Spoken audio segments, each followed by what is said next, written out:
Late Monday night, around 9 p.m. local time, a series of explosions struck Kabul.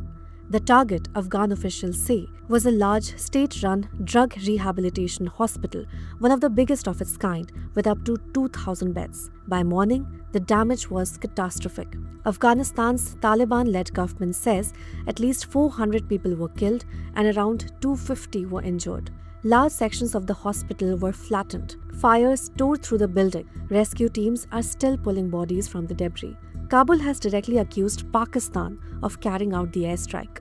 Taliban spokesperson Zabiullah Mujahid has warned of retaliation, saying this is not the time for diplomacy with Islamabad. Survivors describe complete panic. Patients fell from their beds as smoke filled the wards. Some died on the spot. Others, injured and disoriented, tried to crawl out through the debris. A security guard at the hospital told AFP he heard jets overhead just before the strike. He claimed there were military units nearby that fired at the aircraft, after which, he says, bombs were dropped and the building was engulfed in flames.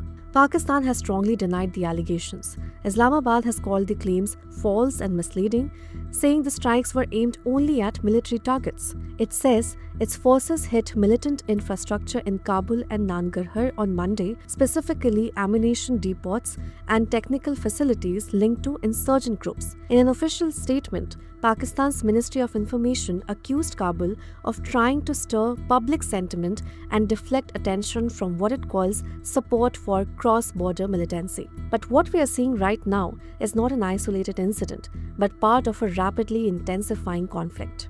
The current phase of tensions began in late February. Since then, both sides have exchanged airstrikes, artillery fire, and sharp accusations. Civilian casualties have been reported on both sides. Afghan officials say shelling in Khost killed civilians. Pakistan says a mortar attack from across the border killed a family in Bajaur. In fact, Pakistan's Defense Minister Khwaja Asif recently described the situation as an open war.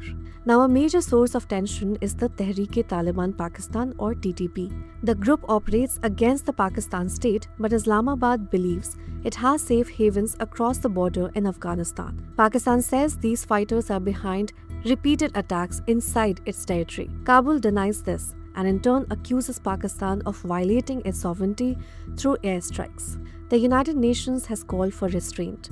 Human rights groups are demanding an independent investigation into the Kabul strike because this is now the most serious phase of conflict between the two countries in years. A fragile ceasefire, brokered just months ago, has collapsed. And with regional tensions already high, this incident risks pushing the conflict into a far more dangerous phase, one in which de-escalation becomes much harder.